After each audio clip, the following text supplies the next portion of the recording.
কথা দিতে চাই যে আমরা প্রতি বছর রবিউল মাসের 1 তারিখ থেকে 29 তারিখ পর্যন্ত যে কোনো একটা দিন আমার রসুল পাকের নামে, নবীর নামে আমরা একটা জলসা কায়েম করব। শুধু আমার কথায় আপনারা একমত?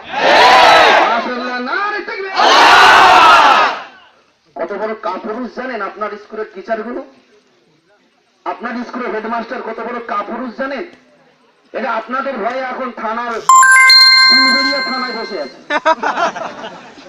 আমি যখন গাড়িতে ছিলাম আমাকে ওসি ফোন করছে, হুজুর বেয়াদবি মাফ করুন, ওই স্কুলে সব টিচাররা আমার কাছে এসেছে, সভাপতি আমার কাছে এসেছে, প্রেসিডেন্ট আমার কাছে এসেছে, এদের সঙ্গে একটু আপনাকে কথা বলতে হবে। আমি কাপুরুষের সঙ্গে কথা বলি না। বাপের ব্যাটা যদি হয়ে থাকে, এক মায়ের যদি জন্ম হয়ে থাকে, আজকের স্কুলে এসে আমার সামনে বসে কথা বলতে পারে। কেন তামাম হাওড়া জেলার পাঁচলা এলাকার মানুষ, বনহরিশপুর এলাকার মানুষ, আমতা এলাকার মানুষ, উলবেড়িয়া এলাকার মানুষ আসছে, আর আমি একা বসে মিটিয়ে নেবো, এ কোনোদিন হতে পারে না। তারা আমার রসুল পাকের জন্য আসছে, আমি নবী পাকের জন্য যাচ্ছি। ওসি বলছে, হুজুর সাহেব যদি আমার 2000 যদি র্যাব চলে যায়, যেখানে মানুষ জড়ো হচ্ছে, আমার কাছে যা রিপোর্ট ওখানে আছে, 2000 যদি র্যাব চলে যায়, তাদের লাঠি চালাবার ক্ষমতা নাই। কেন? এরা দাঁড়িয়েছে কারোর জন্য নয়, এরা দাঁড়িয়েছে নবীর জন্য।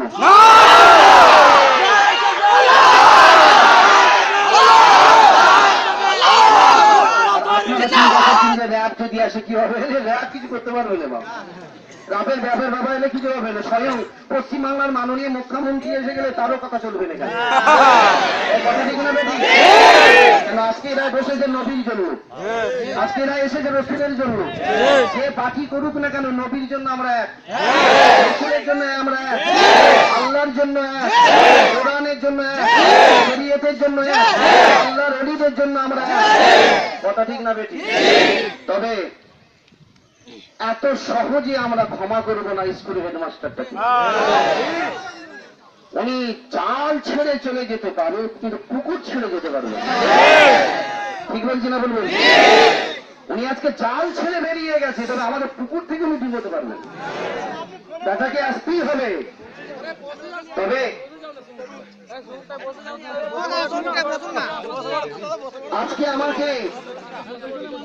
আজকে আমরা এসেছি, এখানে উপস্থিত বন্ধুরা